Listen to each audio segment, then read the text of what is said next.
আমরা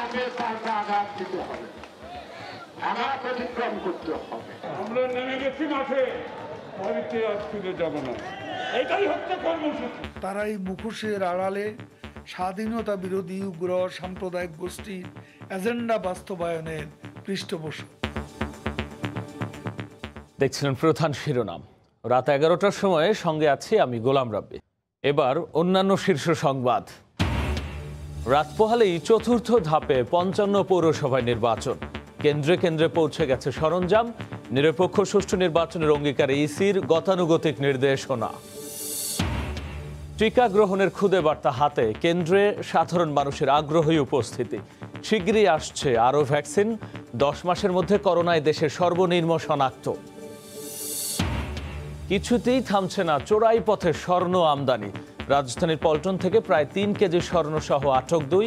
শুল্ক গোয়েন্দার অভিযানে বিপুল পরিমাণ বিদেশি মুদ্রা জব্দ।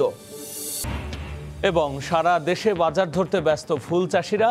ফাল্গুন ও ভালোবাসা দিবস উপলক্ষে রাজধানীতে জমজমাট বেচা কেনা। 55 কোটি টাকার ফুল বিক্রির আশা। চতুর্থ ধাপে দেশের 55টি পৌরসভা নির্বাচনের ভোট গ্রহণ কাল। এজন্য প্রস্তুতি শেষ করেছে প্রশাসন। কেন্দ্রে কেন্দ্রে পৌঁছে গেছে নির্বাচনী সরঞ্জাম। আইন শৃঙ্খলা রক্ষা বাহিনীর সদস্যদের বুঝিয়ে দেওয়া হয়েছে দায়িত্ব।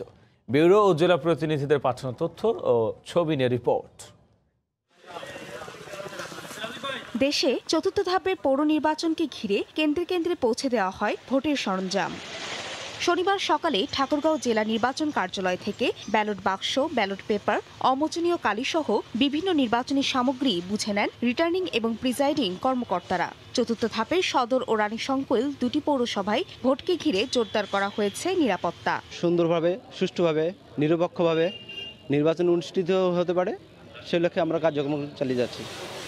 টাঙ্গাইলের গোপালপুর ও কালিহাতী পৌরসভায়ও কেন্দ্রে কেন্দ্রে পৌঁছে দেওয়া হয় নির্বাচনী সরঞ্জাম। তবে অন্যান্য সামগ্রী দিলেও কেন্দ্রে ভোট গ্রহণের আগে ব্যালট পেপার পৌঁছে দেওয়ার কথা জানান রিটার্নিং কর্মকর্তা। ব্যালট পেপার ছাড়া অন্য সকল মালামাল সংশ্লিষ্ট কেন্দ্রের দায়িত্বপ্রাপ্ত প্রিজাইডিং অফিসারের নিকট পৌঁছে দিচ্ছি। সুন্দর এবং সুষ্ঠু একটি নির্বাচন উপহার দেওয়ার জন্য আমরা প্রস্তুত আছি। এদিকে নির্বাচন সুষ্ঠুভাবে শেষ করতে পুলিশের 167টি মোবাইল ও 55টি স্ট্রাইকিং ফোর্স, 167টি র্যাবের টিম, প্রত্যেক পৌরসভায় গড়ে 2 প্লাটুন বিজিবি ও উপকূলীয় এলাকায় 1 প্লাটুন কোস্টগার্ড মোতায়েন রয়েছে। এছাড়া প্রতিটি কেন্দ্রে 501 জন নির্বাহী ও 55 জন জুডিশিয়াল ম্যাজিস্ট্রেট থাকছেন দায়িত্বে। এ ধাপে দেশের 55টি পৌরসভায় মেয়র পদে 221 জন, সাধারণ কাউন্সিলর পদে 2073 জন ও সংরক্ষিত কাউন্সিলর পদে 618 জন প্রার্থী প্রতিদ্বন্দ্বিতা করবেন। ফাহরিয়া ফারজানা, সময় সংবাদ। এদিকে চতুর্থ দফা পৌর নির্বাচন অবাধ, সুষ্ঠু ও নিরপেক্ষ করার বিষয়ে মাঠ প্রশাসনকে কঠোর নির্দেশনা দেওয়া হয়েছে বলে জানিয়েছেন নির্বাচন কমিশন সচিব হুমায়ুন কবির খন্দকার। বিকেলে কমিশনের বৈঠক শেষে তিনি সাংবাদিকদের একথা জানান। বিজিবির সংখ্যা এবং র্যাবের সংখ্যা বৃদ্ধি করে দিয়েছি। এরকম আমরা বলতে পারি যে আমরা প্রায় 27 প্লাটুন বিজিবি রিটার্নিং অফিসারদের চাহিদার ভিত্তিতে বাড়িয়ে দিয়েছি। হোম মিনিস্ট্রির যেই গাইডলাইন রয়েছে, সার্কুলার রয়েছে, তার থেকেও বেশি আমরা দিয়েছি। আগামী দিন আমাদের যেই ভোট অনুষ্ঠিত হবে ফ্রি, ফেয়ার এবং একেবারে সুষ্ঠুভাবে সম্পন্ন হবে বলে আমরা আশা করি। করোনা ভ্যাকসিন প্রসঙ্গ।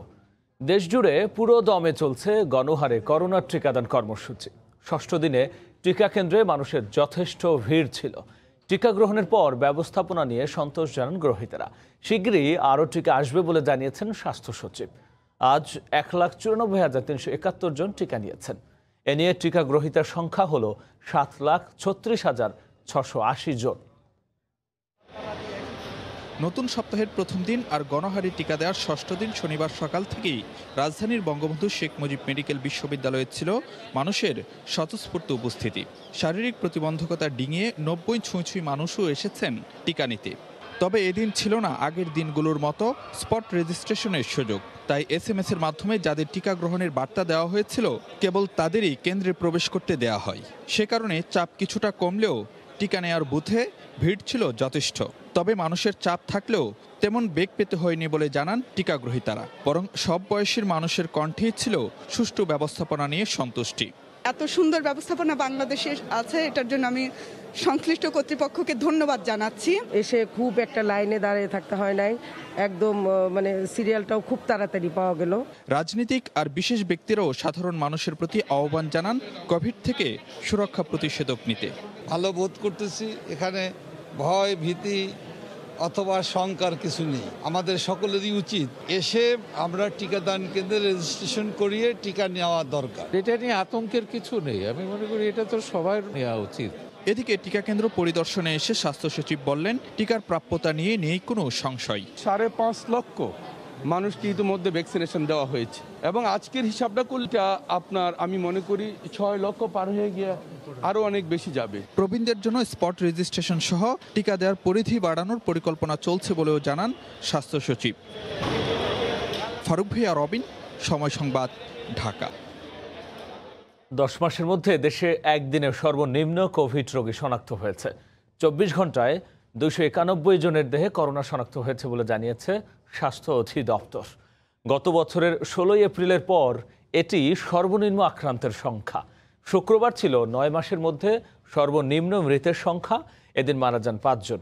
স্বাস্থ্য অধিদপ্তরের বিজ্ঞপ্তিতে জানানো হয়, সবশেষ 24 ঘন্টায় মারা গেছেন 13 জন। এ নিয়ে মোট মৃতের সংখ্যা বেড়ে দাঁড়িয়েছে 8,266 জনে। 24 ঘন্টায় করোনা থেকে সুস্থ হয়েছেন 374 জন। এখনও পর্যন্ত সুস্থ হয়েছেন 4,86,767 জন। পহেলা ফাল্গুন ও বিশ্ব ভালোবাসা দিবস উপলক্ষে গভীর রাতেও রাজধানী শাহবাগের ফুলের বাজারে চলছে বেচাকেনা। এই মুহূর্তে সেখানে আছেন রিপোর্টার নাজমুস সালেহি। আমরা সরাসরি চলে যাচ্ছি তার কাছে। সালেহি, আসলে বিশ্ব ভালোবাসা দিবস বাঙালিকে যে কতটুকু আসলে নাড়া দিয়েছে তা এই মধ্যরাত বলা চলে। এখন শাহবাগে ফুলের দোকানগুলোতে আসলে তা আসলে খুব ভালোভাবে টের পাওয়া যাচ্ছে। রাত 11:30 প্রায় বাজার কাছাকাছি। এখন পর্যন্ত বলা যেতে পারে শাহবাগের এই ফুলের বাজার একেবারে জমজমাট। এখানে সব ধরনের বয়সের মানুষরাই আসলে আসছেন, শুধু যে তরুণ তরুণীরা আসছেন ব্যাপারটা এমন নয়। এখানে সব বয়সের মানুষ, মধ্যবয়স্ক থেকে শুরু করে নারী পুরুষ, পরিবারের ছোট সদস্যটিও আসলে আসছেন। এখান থেকে আগামীকাল যে উৎসব সেটিকে কেন্দ্র করে আসলে ফুলের বাজারে তারা আসছেন। তারা বলছেন যে মানুষকে ভালোবাসা জানানোর এবং মানুষকে শুভকামনা জানানোর সর্বোত্তম মাধ্যম হচ্ছে ফুল। এই জন্য তারা আসলে ফুল পবিত্রতার প্রতীক, ফুল স্নিগ্ধতার প্রতীক এবং অন্য একে অপরকে তার মানুষকে শুভকামনা জানানোর সর্বোত্তম মাধ্যম হচ্ছে ফুল। যেই কারণে আসলে এই ফুলের দোকানগুলোতে রাতের বেলাতেও প্রচণ্ড পরিমাণে ভিড় আমরা আসলে লক্ষ্য করছি। শাহবাগের এই যে বাজারটিতে আমরা রয়েছি সেটি হচ্ছে আসলে খুচরা বিক্রেতা, খুচরা বিক্রি করার ফুলের দোকান। এখানে গোলাপের দাম কিন্তু বেড়েছে বলা চলে, সব ধরনের ফুলের দামই কিন্তু বেড়েছে। একেবারে 20 টাকার নিচে আসলে কোনো গোলাপ নেই। এরপর 70, 60, 80, কোনো ক্ষেত্রে আসলে 100 টাকাও রাখা হচ্ছে প্রকার ভেদে, জাত ভেদে। এইখানে যারা আসছেন তারা শুধুমাত্র বলছেন যে এই করোনার মধ্যে আসলে যে বাঙালির যে মাঝখানে অনেকগুলো উৎসব গেছে তা আসলে অনেকটা ভাটা পড়েছে এবং এখন যেহেতু করোনা ভ্যাকসিন এসেছে এবং হচ্ছে কিছুটা আসলে নিয়ন্ত্রিত, সুতরাং তারা এই যে এবার এই উৎসবটিকে তারা আরেকটু রঙিন করে পালন করতে চান, যে কারণে ফুলের দোকানগুলোতে মানুষের উপচে পড়া ভিড়। একজন মানুষকে অন্য একজন মানুষ, শুধুমাত্র তরুণ তরুণীরা নয়, এখানে বন্ধু বান্ধব, অফিসের কলিগ, বিভিন্ন সামাজিক সাংস্কৃতিক অনুষ্ঠান থেকে শুরু করে যেই মানুষকে আগামীকাল যে শুভেচ্ছা জানানোর যে মাধ্যম, সর্বোচ্চ মাধ্যমটিকে তারা আসলে ফুলকেই ভালোবাসার প্রতীক হিসেবে বেছে নিয়ে তারা এখানে ভিড় করছেন। শাহবাগের এই খুচরা দোকানগুলোর পাশাপাশি এখানে যে স্থায়ী দোকানগুলো রয়েছে এটার পাশাপাশি আসলে যে ফুটপাত রয়েছে সেখানেও আজকে আমরা অনেকগুলো দোকান, অস্থায়ী দোকান বসেছে, সেটিও হচ্ছে যে আমরা খেয়াল করেছি। পাশাপাশি এখন যে শাহবাগের যেই পাইকারি ফুলের দোকান রয়েছে সেটিতে আসলে দেশের বিভিন্ন প্রান্ত থেকে ট্রাকে করে ফুল আসছে এবং আগামীকালকে সেই সব ফুল আসলে বিক্রি হবে এমনটাই আশা করছেন এখানকার ফুল বিক্রেতা মালিক যে সমিতি আছে তারা। তো এই ছিল আমার কাছ থেকে শাহবাগের ফুল বিক্রির সর্বশেষ খবর। রাব্বি, আন্দোলনের নামে নৈরাজ্য করার চেষ্টা করলে জনগণকে সঙ্গে নিয়ে তার সমুচিত জবাব দেওয়ার হুঁশিয়ারি দিয়েছেন আওয়ামী লীগ নেতা অ্যাডভোকেট কামরুল ইসলাম এমপি। বিকেলে কেরানীগঞ্জের কলাতিয়া ইউনিয়ন আওয়ামী লীগের কর্মী সভায় ভার্চুয়ালি যুক্ত হয়ে তিনি আরও বলেন, বিএনপির জন্মই হত্যা ও ষড়যন্ত্রের মধ্য দিয়ে, তাই আন্দোলনের হুমকি দিয়ে কোনো লাভ হবে না বলেও মন্তব্য করেন তিনি। কর্মী সভায় বক্তব্য রাখেন কেরানীগঞ্জ মডেল থানা আওয়ামী লীগের আহ্বায়ক ইউসুফ আলী চৌধুরী সেলিম, যুগ্ম আহ্বায়ক শফিউল আজম খান ও হাজী আলতাফ হোসেন বিপ্লব। প্রধান অতিথির বক্তব্যে অ্যাডভোকেট কামরুল ইসলাম বলেন, দেশকে পিছিয়ে দেওয়ার ষড়যন্ত্র করছে বিএনপি জামাত গোষ্ঠী। তাদের ডাকে জনগণ কোনো সাড়া দেবে না বলেও মন্তব্য করেন তিনি। পাকিস্তানি হানাদার বাহিনীর এজেন্ট হিসেবে জিয়া রহমান মুক্তিযুদ্ধে অংশগ্রহণ করেছিলেন। আজকে যে খেতাব বাতিল করার যে প্রস্তাব এসেছে, এটা কোন রকম ভুল সিদ্ধান্ত না। বিএনপি জামাত গোষ্ঠী ৭১-এর ঘাতকদের প্রেতাত্মারা আমাদের উন্নয়নকে থামিয়ে দেওয়ার জন্য ষড়যন্ত্র করছেন। এই সমস্ত হুমকি ধামকি দিয়ে কোনো লাভ নাই। আবার যদি তারা সেই হানাহানির সৃষ্টি করতে চায়, ওই রকম সন্ত্রাস সৃষ্টি করতে চায়, আমরা নির্দ্বিধায় বলতে পারি জনগণকে সাথে নিয়ে তার সমুচিত জবাব আমরা দেব। ভাসানচরে নতুন জীবনে অভ্যস্ত হতে শুরু করেছে রোহিঙ্গারা। কক্সবাজারের ক্যাম্পের জীবন ছেড়ে এখানকার পরিবেশে বেশ ভালোই আছেন তারা। চলতি সপ্তাহে আরও ৪,০০০ রোহিঙ্গাকে নিয়ে যাওয়া হবে ভাসানচরে। ভাসানচর ঘুরে এসে এহসান জুয়েলের রিপোর্ট। ছবি তুলেছেন সাইফুল ইসলাম। বঙ্গোপসাগর ও মেঘনার মোহনায় জেগে ওঠা ভাসানচর কয় মাস আগেও যা ছিল জনমানব শূন্য এক জনপদ, সেখানে এখন প্রাণের সঞ্চার। ৩ মাস হতে চলল এ চরে রোহিঙ্গাদের বসতি স্থাপন। কক্সবাজারের ছোট্ট খুপড়িতে বাস করা মানুষগুলো এখানে পেয়েছেন আধুনিক পরিকল্পিত আবাসন। এখন পর্যন্ত ৩ দফায় রোহিঙ্গা এসেছেন মাত্র ৭,০০০। বেশি ভালো, এখানে এখন কোনো কিছু খারাপ দেখতেছি না, ভালো। কক্সবাজারের চেয়ে ভাসানচরের জীবনকে ভালো মনে করছেন তারা। তবে নিজের দেশ মিয়ানমারে ফেরার ব্যাপারে সংশয় কাটছে না রোহিঙ্গাদের মনে। বাপু ৪জন যাইম, ২জন ফেরা কাটছুম, আর রুইন মরি যাইব এডিল্লা যাইয়ের কি করতাম। জানের মালের নিরাপত্তা থাকলে আমাদের দেশে আমরা চলে যাব। ভাসানচরের সুযোগ সুবিধার ফলে কক্সবাজার থেকে আরও বেশি রোহিঙ্গারা আসার ব্যাপারে আগ্রহ দেখাচ্ছেন বলে জানান প্রকল্প পরিচালক। অবস্থান প্রেক্ষাপটে, আমাদের যে স্থাপনার প্রেক্ষাপটে, আমাদের যে ফ্যাসিলিটিস, ইকো ফ্রেন্ডলি একটা এনভায়রনমেন্টে যে স্থাপনাগুলি তৈরি করা হয়েছে, সেই প্রেক্ষিতে এখানে ওরা অনেক ভালো অবস্থান করছে। বর্তমান পরিকল্পনায় ১ লাখ রোহিঙ্গাকে ভাসানচর আনা হবে, তবে আরও ২ লাখ রোহিঙ্গাকে এ চরে আনার সুযোগ রয়েছে। জীবনের হিসেব অনেক সময় কঠিন ও নির্মম। জীবন বাঁচাতে বারবার ঠিকানা বদল করতে হয় তাদের, কখনো কক্সবাজার, কখনো ভাসানচর।